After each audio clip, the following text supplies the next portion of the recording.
Ya, kita akan dengarkan bagaimana perjalanan beliau. Nah, Pak Aman, bisa dicerita Bapak berasal dari daerah mana, Pak? Saya tinggal di Sumedang, Pak. Oh, dan berarti dari Sumedang asalnya? Iya, Sumedang Kabupaten, masih Jawa Barat. Oh, berarti masuk suku Sunda? Iya, suku Sunda.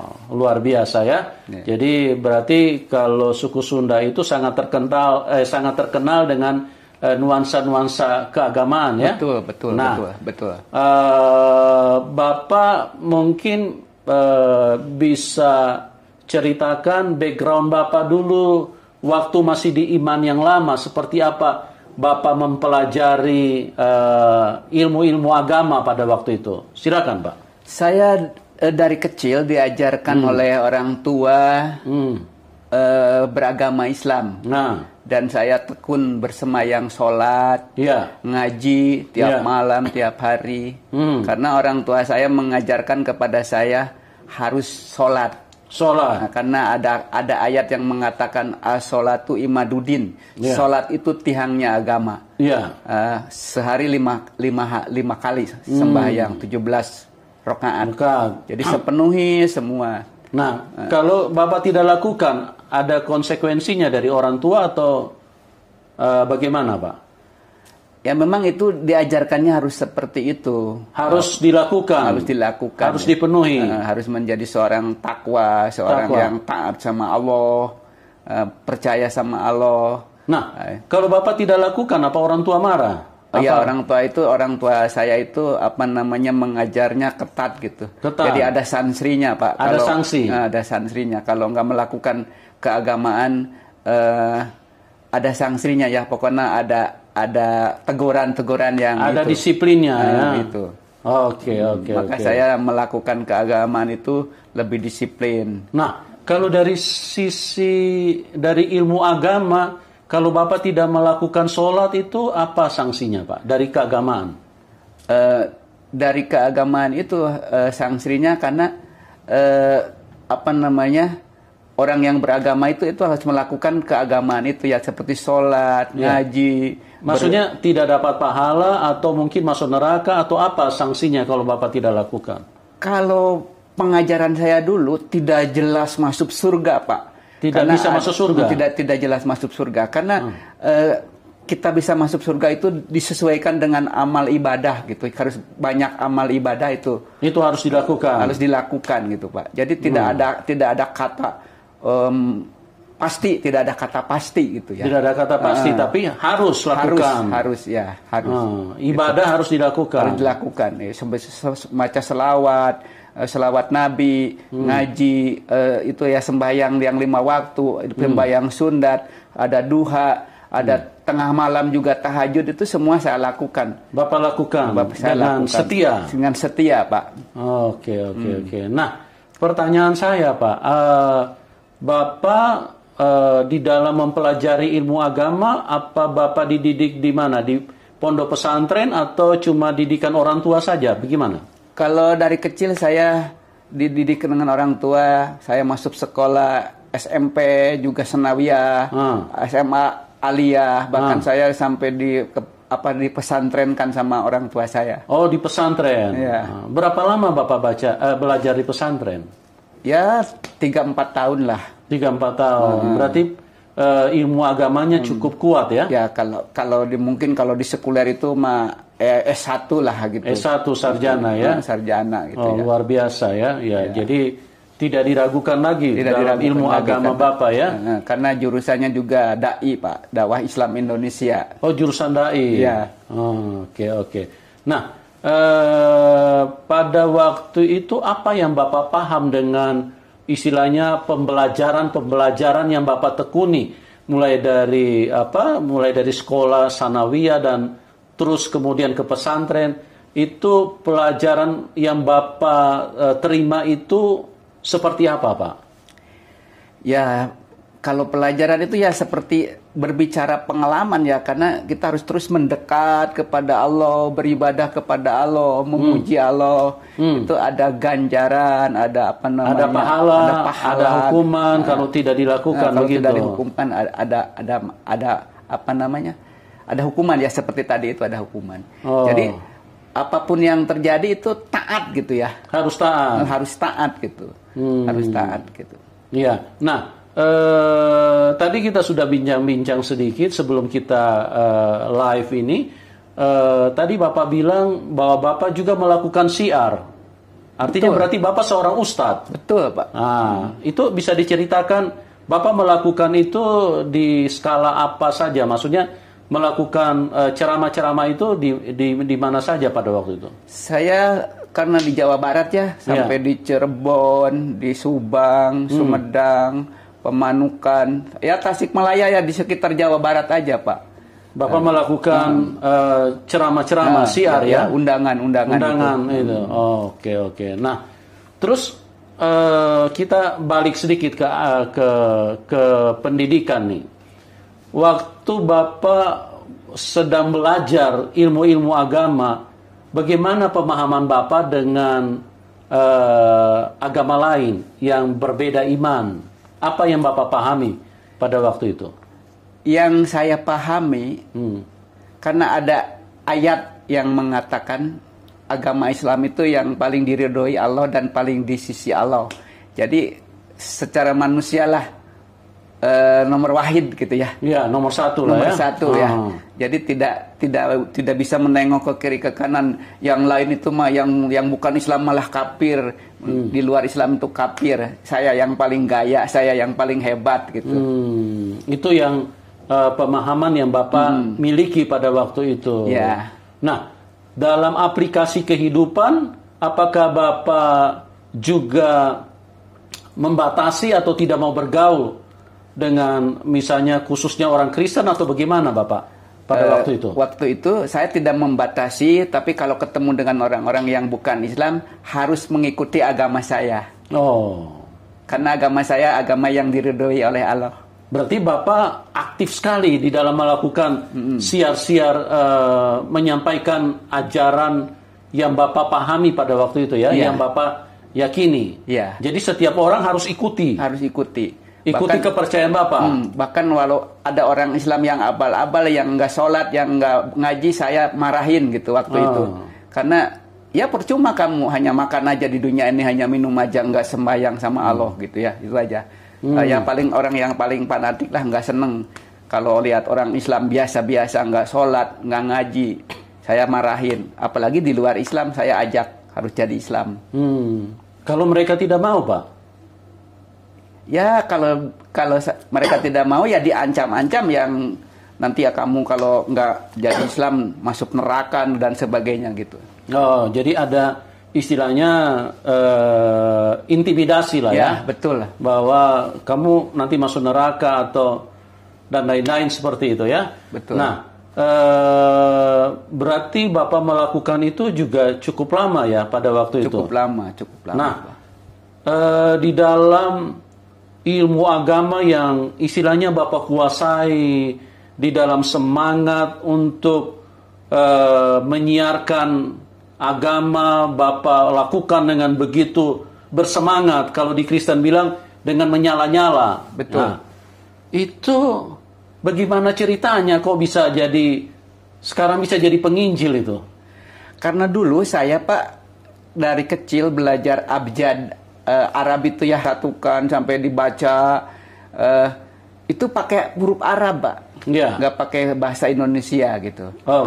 Terus diajarkan sama guru Nabi semuanya 25 sampai Nabi Muhammad. Diajarkan malaikat 40 malaikat anu diajarkan, semua diajarkan. Tapi nggak pernah disuruh bicara sejarah bagaimana si Adam, bagaimana si Ibrahim, nggak pernah itu. Cuman ujug-ujug Kangjeng Nabi Muhammad SAW, Nabi besar yang ya tuh diagung-agungkan, dimulia-muliakannya seperti itu.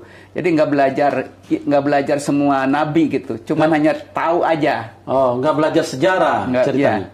Jadi cuma tahu bahwa ada 25 Nabi. Kemudian diakhiri dengan Muhammad. Betul. Seperti itu yang Bapak pahami. Nah, terus apa hubungannya kok bisa akhirnya lari kepada Tuhan Yesus, percaya dan mengikuti Tuhan Yesus? Waktu itu saya kan suka diundang musabaqat tiwalatil Quran, Pak, ke daerah-daerah. Di sebelum Bapak peserta atau cuma diundang? Peserta. Pernah jadi peserta? Peserta. Karena boleh tahu pernah juara nggak, Pak? Pernah juara kedua se-Jawa Barat saya. Oh, juara kedua se-Jawa Barat ya? Betul. Luar biasa juga Bapak punya perjalanan iman ini ya. Nah, Bapak diundang itu dalam rangka apa pada waktu itu? Itu kan perlombaan, Pak. Perlombaan? Ada kejuaraannya. Oh, kejuaraannya. Iya, betul. Ada juara 1, juara 2, juara 3 gitu. Nah. Sekabupaten. Nah, terus mengarah ke akhirnya meninggalkan iman Bapak seperti apa ceritanya nih? Saya sebelum pergi kan harus persiapan. Iya. Karena kalau mengaji kan harus ada ketuknya, ada suaranya itu, panjang pendeknya. Yeah. Seperti kan itu harus logatnya itu harus bagus gitu kan. Harus bagus, harus pas ya. Harus pas gitu. Nah. Karena kalau baca Al-Qur'an beda dengan baca huruf Latin, beda gitu. Iya. Ada lekak-lekuk, naik turun. Iya, naik turun kayak intonasinya kayak lagu ya, kayak ini ya. Iya. Kayak apa nyanyi gitu ya. Itu yang dinilai dewan juri kan seperti itu. Nah. Terus bagaimana kok bisa akhirnya kok meninggalkan keyakinan Bapak? Saya di situ punya Al-Qur'an. Ada terjemahannya, Pak. Ada terjemahannya. Memang sebelumnya Al-Quran Bapak tidak ada terjemahan? Tidak ada, karena saya tidak boleh sama guru saya pakai terjemahannya. Alasannya? Alasannya itu bahasa Arab nggak boleh diterjemahkan karena untuk orang-orang Arab, Pak, waktu itu. Untuk orang-orang Arab, jadi tidak boleh diterjemahkan. Karena kan tinggalnya di Arab untuk orang-orang Arab. Tapi kan kalau udah ada di Indonesia mungkin harus ada terjemahan, tapi waktu itu masih nggak ada juga gitu. Masih nggak ada. Ya kalau nggak diterjemahkan bagaimana orang Indonesia mengerti, Pak? Iya betul, Pak. Nah, udah gitu. Oke. Terus pada waktu Bapak diundang musabaka itu, nah itu Al-Quran yang Bapak pegang itu ada terjemahannya? Ada Pak. Waktu yang mau dibacakan? Ada itu. Apa yang terjadi pada saat itu? Waktu itu saya mempelajari di rumah, karena yang dikomandangkan kalau di musabaqah di Walatil Quran zaman dulu saya bukan di gedung, Pak, di halaman rumah, pakai tenda-tenda begitu. Jadi ditonton sama orang itu di halaman rumah gedung, pakai tenda gitu. Nggak pernah di gedung atau di wisma atau di hotel, nggak pernah, Pak. Jadi kalau misalnya di Sumedang itu bukan di kantor kecamatan, bukan paling di depan kantor desa gitu. Karena yang menonton itu kan rata-rata di luar gitu. Iya. Nah, itu seperti itu. Nah, terus terjemahan apa yang Bapak lihat yang membuat Bapak akhirnya meninggalkan iman Bapak gitu loh? Ya, waktu itu saya melihat yang tadi yang Nabi 25 itu. Nabi Isa itu dikatakan di Al-Quran itu besar di dunia, besar di akhirat. Bahkan saya kan setiap hari membaca surat Al-Fatihah itu, Sirotol Mustaqim, tunjukkanlah aku Sirotol Mustaqim. Sesudah itu saya belajar, ternyata di Al-Quran itu lebih banyak berbicara Isa itu. Dikatakan di surat Al-Jukhruf pasal 43 ayat 61, wa innahu la ilmu sa'ati palatantaruna biha watabi'uni hadal Sirotol Mustaqim. Sesungguhnya tidak ada seorang pun yang tahu hari kiamat, hanyalah aku, kata Isa Al-Masih. Inilah jalan yang lurus. Saya dari situ ketemplak sama firman itu, Al-Quran itu. Kok kenapa Isa jalan yang lurus? Kan manusia biasa. Nah, itu dari situ, Pak. Oh, dari situ, Bapak. Tapi saya tidak langsung percaya Isa itu Tuhan, karena belum tahu siapa yang ngasih tahu Isa itu Tuhan. Kan bukan Tuhan, Isa itu manusia. Nah, tapi melihat perikop ayat-ayat itu sangat janggal sekali gitu, sangat pengen penasaran kok siapa Isa gitu kan, kok bisa ngomong begitu. Nah, dari situ saya belajar dari Al-Quran masih di rumah gitu, belajar. Karena kalau yang dikomandangkan di di MTQ itu bukan ayat-ayat Al-Quran Isa, bukan, nggak pernah baca itu. Paling Al-Maidah, Al-Baqarah, nah, itulah nggak baca itu gitu. Nah, puji Tuhan, nah, seperti itu Pak. Oh, jadi Bapak pada waktu ikut MTQ itu Bapak memegang Al-Quran yang ada terjemahannya. Betul. Nah, dari situ Bapak melihat bahwa Isa Al-Masih ini sangat banyak dibicarakan di dalam Al-Quran. Nah, pertanyaan apa yang muncul di dalam, yang terjadi pergolakan di dalam pikiran Bapak? Yang terjadi pergolakan, kenapa dia manusia? Tapi kok bicara bisa besar di dunia, besar di akhirat. Ayatnya di Al-Imran pasal 3 ayat 45. Idkolati malaikati ya Maryama wajihampit dunia wal akhirat wa minal muqarrabin. Sesungguhnya Maryam akan mengandung dan melahirkan seorang anak namanya Al-Masih. Isa putra Maryam, seorang terkemuka di dunia, terkemuka di akhirat. Yang menjadi pertanyaan saya, kenapa kok manusia bisa berkuasa di akhirat? Terkemuka di akhirat. Terkemuka berarti nomor satu. Nah, kalau terkemuka di dunia, ya mungkin Bapak Presiden masih terkemuka ya di Indonesia. Nomor satu di Indonesia. Kalau sudah terkemuka ya tidak ada duanya itu. Iya, betul. Pasti dia. Nah, dalam pengertian Bapak berarti kan selama ini Tuhan yang terkemuka kan? Betul. Kalau di akhirat kan? Nah, itu yang berarti yang terjadi pergolakan di dalam hidup Bapak. Iya, kenapa pergolakan? Karena Allah. Yang besar di dunia yang besar di akhirat hanya Allah. Kenapa Isa? Itulah pertanyaan saya, kenapa Isa? Itu Pak. Terus apa yang terjadi setelah Bapak melihat itu? Jadi gelisah Pak. Kenapa kok saya nyembah nabi-nabi lain? Udah gitu saya diungkap semua Al-Quran Pak. Diungkap itu mengenai Isa. Bahkan di Maryam pasal 19 ayat 19 dia mengatakan, Jibril berkata kepada Maryam, kamu akan mengandung seorang anak yang suci. Kan yang suci mah Allah Pak. Iya, betul. Itulah setiap saya baca itu timbul pertanyaan, yang suci itu Allah bukan Isa. Kenapa Isa gitu? Nah, itulah yang menjadi gejolak. Jadi terjadi guncang ya. Guncang gitu ya. Jadi Bapak percaya Tuhan Yesus itu bukan karena diinjili orang. Enggak ada. Saya enggak ada yang berani nginjil. Saya ustad lah. Kalau dulu saya pakai fisik, kalau ada yang ngomong Isa itu tempiling gitu. Oh gitu. Jadi takut mereka mendekati saya, takut. Karena Bapak memang memagari diri dengan inilah keyakinan yang paling benar. Karena tidak ada agama di muka bumi ini yang diridhoi Allah. Ada ayatnya Pak di Al-Imran pasal 3 ayat 19. Oh gitu. Berarti Bapak sangat kuat ya. Bapak punya keyakinan pada waktu itu ya. Betul. Luar biasa ya. Kuasa Tuhan Yesus tidak bisa dibantah teman-teman ya. Ini Pak Aman sampai meneteskan air mata karena apa yang telah terjadi di dalam kehidupannya, bagaimana beliau begitu fanatik, begitu taat, dan begitu yakin dengan apa yang dia jalankan pada waktu itu. Tapi kasih Tuhan mengubahkan hidupnya. Kuasa Tuhan datang dan mengubahkan kehidupannya. Dan akhirnya beliau yang tadinya begitu istilahnya begitu anti terhadap firman Tuhan, anti kepada Tuhan Yesus, sekarang beliau adalah orang yang sangat mengasihi Tuhan, bahkan menjadi seorang pemberita Injil. Luar biasa Tuhan Yesus, luar biasa ya. Saya sebagai hamba Tuhan, saya dengar cerita beliau aja saya sangat diberkati.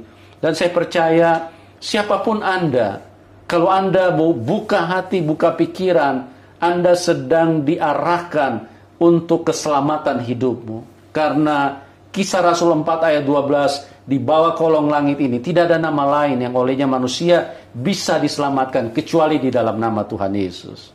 Nah, kita ikuti terus perbincangan dengan Pak Aman. Nah, Pak Aman, sorry, nama panjang Bapak bisa disebutkan?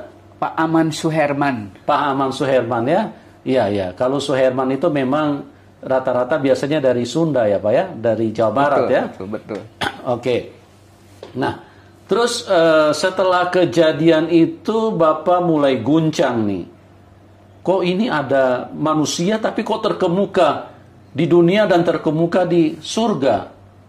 Berarti dia ini adalah yang maha kuasa. Betul, betul. Itu di dalam pemikiran Bapak. Iya, iya. Nah, terus Bapak pernah tanyakan nggak sama istilahnya yang pendahulu-pendahulu Bapak yang pernah mengajarkan Bapak tentang ilmu-ilmu agama? Ya, justru saya waktu itu penasaran, Pak. Jadi datang ke sebuah kota di Jawa Barat, Tasikmalaya. Itu ada guru di situ. Ada guru yang mengajar saya dari pesantren. Saya tanya mengenai ayat itu. Mengenai Isa Al-Masih nih. Terus? Mengenai ayat itu. Karena saya selama di pesantren juga tidak diajarkan Isa Al-Masih. Oh, tidak diajarkan. Ya, tidak diajarkan kuasanya, tidak diajarkan berbagai macam lah, nggak belajarkan. Itu baru itu tahu. Maka saya penasaran dibawa ayat itu ke guru saya. Saya mengatakan begini. Kalau orang Sunda bilang kan sama guru yang terhormat, Mama, ya Mama Haji, gitu ya. Mama Haji, kok kenapa ini kan Al-Quran? Oh ya Al-Quran, kamu mau tanya apa? Al-Quran itu kan firman Allah, saya katakan. Ya firman Allah, Al-Quran itu firman Allah. Betul kamu bilang firman Allah. Ya kalau firman Allah itu kan ya dan amin ya, nggak bisa dikurangi, nggak bisa dilebihi, tambahan. Terus mau tanya apa kamu katanya? Ya saya mau tanya Pak, ini surat Al-Imran pasal 3 ayat 45. Kok kenapa Isa Al-Masih itu dikatakan Al-Masih, bukan Isa dulu, Al-Masih dulu. Al-Masih besar di dunia, besar di akhirat. Nah, itu si guru saya sambil orang Sunda bilang ngahulang meneng gitu. Kenapa kamu nanya itu? Dibaca. Jangan baca ayat. Jadi dia langsung poin, jangan dibaca ayat, jangan baca ayat-ayat itu.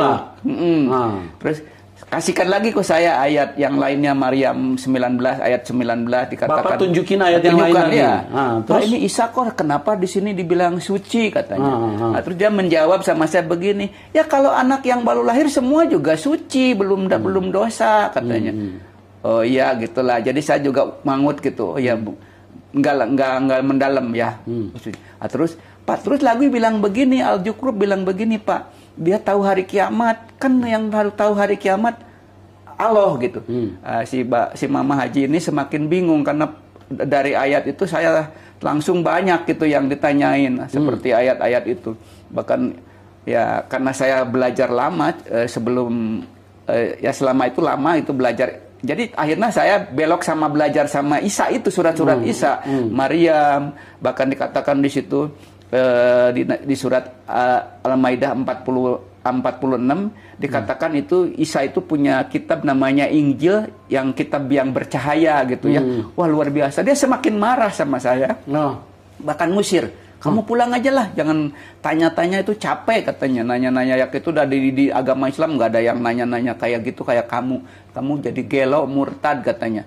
Ya bisa-bisa jadi orang kafir katanya. Nggak bilang orang Kristen, bilang orang kafir nanti. Padahal itu ayat tertulis di dalam Al-Quran. Al-Quran ya. Nah, udah gitu ya saya juga nggak ambil pusing. Masa saya berantem sama orang tua ya. Waktu itu kan saya masih muda. Jadi nggak berani. Dikatakan orang Sunda bilang kok belegug ya sama orang tua melawan begitu. Ya Mama kalau udah begitu mah nggak apa-apalah. Nggak ada jawaban juga, saya mau pulang aja. Bahkan dari Bandung ke Tasikmalaya kan jauh sekali. Pulang. Udah pulang saya juga ya itulah gelisah Pak. Nah, udah gelisah saya waktu itu saya Pak tahun 90-an itu saya kerja cukup, kalau cari uang lah mudah lah. Tahun 90-an ya. Mudah cari uang, nggak kesusahan uang karena saya orangnya motekar, kerja bangunan bisa, kerja itu bisa, kerja. Yang penting serabutan jadi duit dah. Tapi kebingungan, bingungan kenapa begini gitu. Udah gitu saya di tahun 92 jadi seorang manor bangunan di satu proyek. Saya ketemu dengan satpamnya orang Kristen Pak, orang Papua. Saya malam-malam ngobrol sama dia, nanya, berbincang-bincang juga berdebat masalah agama. Dia bilang begini, Pak, kalau Bapak kalau nanti meninggal masuk surga enggak? Wah enggak, saya mudah-mudahan insya Allah masuk surga. Dia bilang kalau saya pasti katanya. Saya makin marah. Kenapa kamu pasti? Enak aja gitu. Kenapa kamu bilang pasti? Karena saya mah percaya Tuhan Yesus, kata si satpam itu, Pak. Iya. Siapa Tuhan Yesus itu? Saya ngobrol tadi dengan Al-Quran itu, Isa Al-Masih. Dia bilang begini, oh itu Isa Al-Masih itu Tuhan Yesus, Pak. Enggak, saya bilang. Saya mau tanya, kalau Tuhan Yesus Isa Al-Masih, saya mau percaya. Tuhan Yesus di mana lahirnya? Oh, di kandang domba katanya. Saya bilang, kalau Tuhan saya mah, kalau Isa Al-Masih mah ini lahirnya di bawah pohon korma, kata saya begini. Bahkan itu korma itu berjatuhan waktu si Maryam ngeden. Bukan. Oh iya, Pak, itu begitu. Karena versinya beda, Pak. Wah, saya terus semalaman ngobrol sama satpam itu. Saya bilang, Isa Al-Masih begini. Pak, kalau begitu mah harus terima Tuhan, katanya. Saya kan orang Sunda, kalau terima dikasih kan. Ya. Apa sih terima? Terima dalam hati, katanya. Saya waktu itu dilayani dengan mahasiswa Universitas Parahyangan, Pak, di Cimulait, Bandung ini. Ya, menerima Tuhan. Akhirnya nerima, ya, percaya sama Tuhan Yesus tahun 94, menerima Tuhan Yesus ya. Ya seperti itulah. Jadi ada kabar yang tadi Pak Ustadz, teman-teman semua, ya akhirnya dikucilkan dan ketahuan juga sama keluarga. Puji Tuhan. Kalau sekarang bilang puji Tuhan, kalau dulu mah nggak bilang puji Tuhan. Ya mau tidak mau karena diusir sama keluarga, jadi keluar dari. Diusir sama orang tua. Karena percaya Tuhan Yesus. Karena percaya Tuhan Yesus. Saya diusir sama istri. Istri tadinya istri nggak boleh ikut, harus dicerai kan, karena cerai nggak ada turunan kok, orang Sunda jadi karesten, kafir, murtad, gila mendadak kamu. Jadi nanti bakal disimpan di neraka paling bawah katanya. Oh seperti itu ya.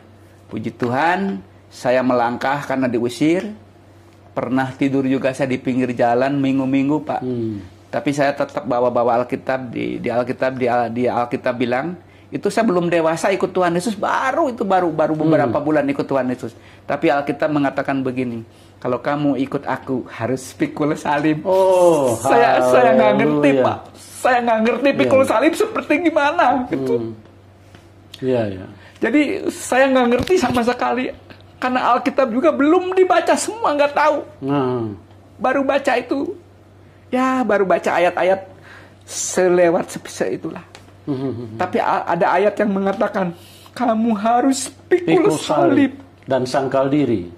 Saya seperti gimana pikul salib? Puji Tuhan, saya tinggal di pinggir jalan berminggu-minggu. Kalau minggu saya masuk ke gereja. Waktu itu saya dengar puji-pujian bersama Yesus lakukan perkara besar. Iya. Bersukacita, bergairah. Bahkan pendeta kalau mau pulang jemaat bilang begini, diberkatilah. Pulang kamu dengan membawa damai sejahtera dari Allah Bapa, dari Tuhan kita Yesus Kristus. Persekutuan yang manis dengan Roh Kudus, kata pendeta. Tapi saya sesudah pulang dari gereja nggak ada damai sejahtera. Sama sekali nggak ada damai sejahtera. Walaupun tadi Bapak pendeta bilang damai sejahtera nggak ada.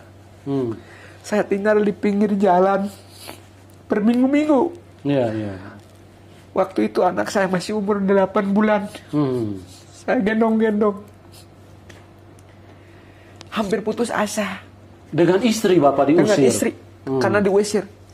Hampir putus asa. Karena melihat ke belakang.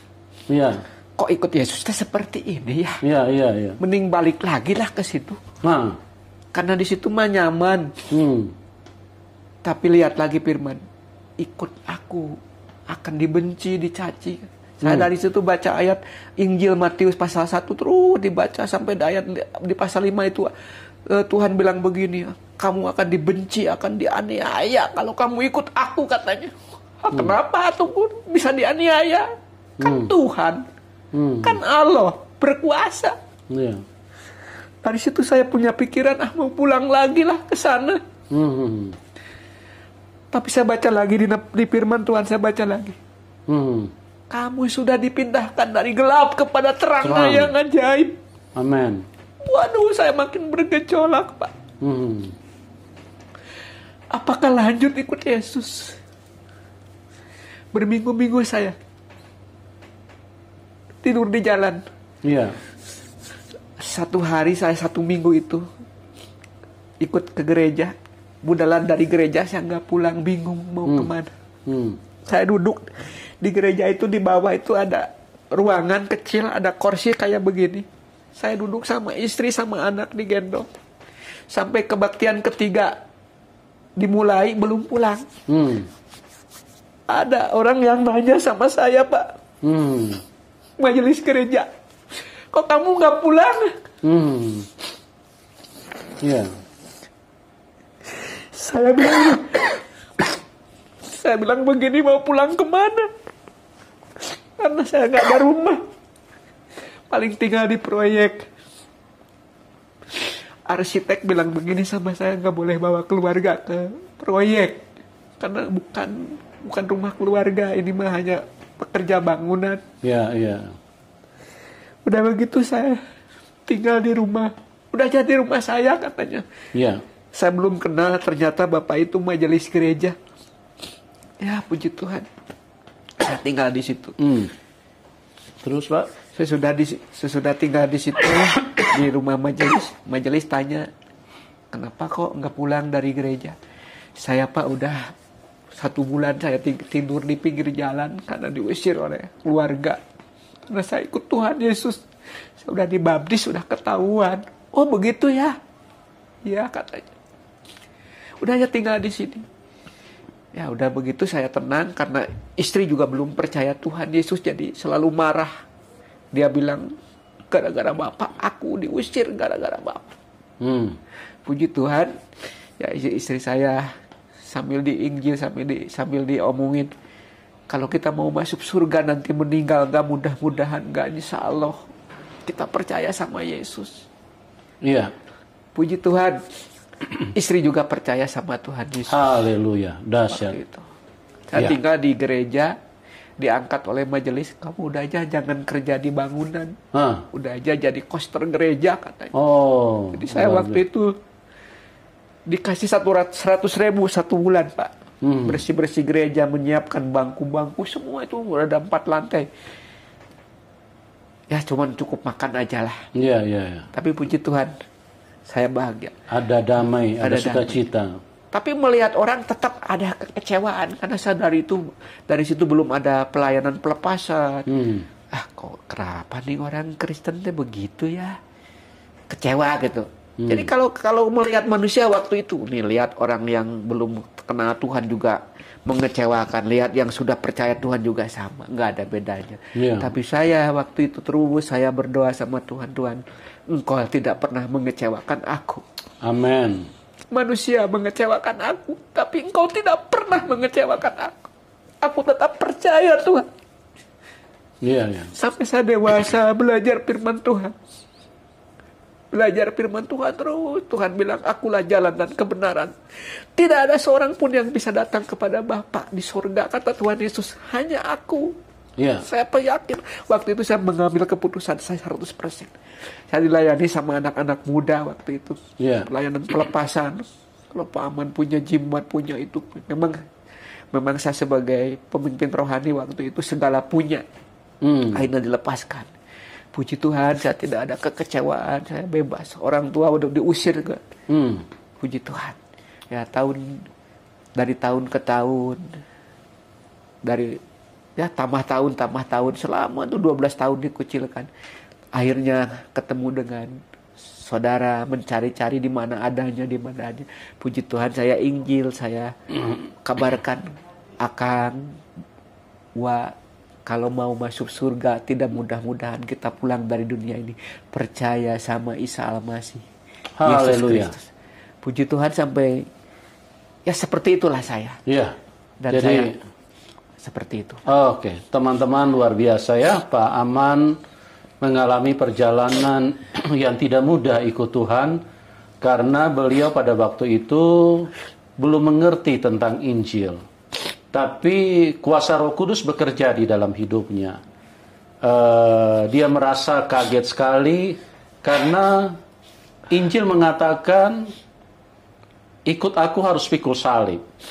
beliau karena percaya kepada Tuhan Yesus, beliau harus diusir dan berminggu-minggu tidur di pinggir jalan.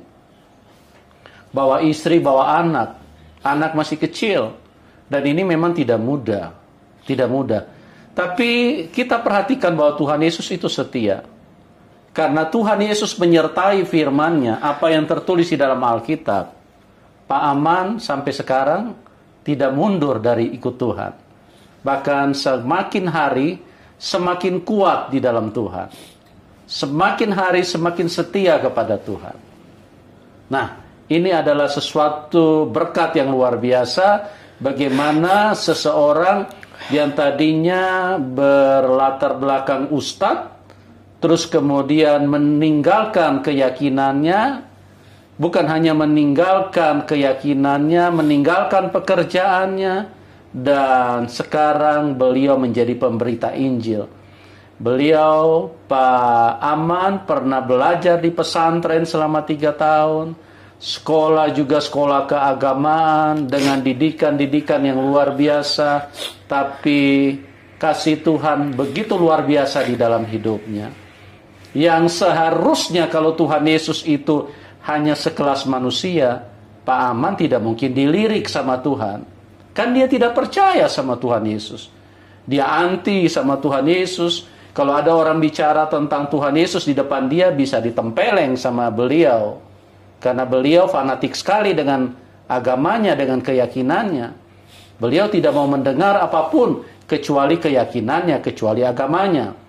Itulah yang terjadi. Nah, pada waktu itu Bapak dilepaskan itu karena Bapak juga punya pegangan, artinya jimat-jimat atau apa, Pak? Betul, Pak. Oh. Dan pada saat Bapak didoakan, dilepaskan, doa pelepasan dilakukan oleh orang gereja, anak-anak muda. Betul. Apa yang terjadi? Berarti Bapak terlepas dari ikatan-ikatan seperti itu, ya? Ya, ada damai sejahtera. Kalau sebelumnya saya kalau lihat orang yang menyakiti dendam gitu ya, ngumet gitu. Tapi sesudah dilepaskan, saya ada kedamaian, ada sukacita. Ya, karena juga lihat firman Tuhan mengatakan, kalau kamu mengampuni orang lain, maka aku mengampuni. Seperti itu, Pak. Ya, luar biasa ya. Jadi teman-teman, inilah perjalanan hidup dari seorang yang tadinya mantan ustadz, ya, sekarang menjadi pemberita Injil. Teman-teman yang diberkati, boleh dukung Pak Aman supaya beliau di perjalanan imannya memberitakan Injil. Bahkan beliau istilahnya sudah tidak muda lagi. Dan jika Anda diberkati, boleh dukung beliau supaya beliau bisa memberitakan Injil sesuai dengan panggilan hidupnya dari orang yang berbeda iman sekarang menjadi orang yang percaya kepada Tuhan Yesus, ya. Dan doa saya juga buat teman-teman supaya kasih karunia Tuhan menyentuh kehidupanmu, siapapun Anda, karena kita perlu kasih Tuhan, ya. Terima kasih buat semuanya, terima kasih buat Pak Aman atas kesaksiannya. Tuhan memberkati Bapak. Tetap setia ya, Pak. Amin. Sampai Tuhan bawa kita pulang ke surga, ya. Amin. Oke, terima kasih buat semuanya.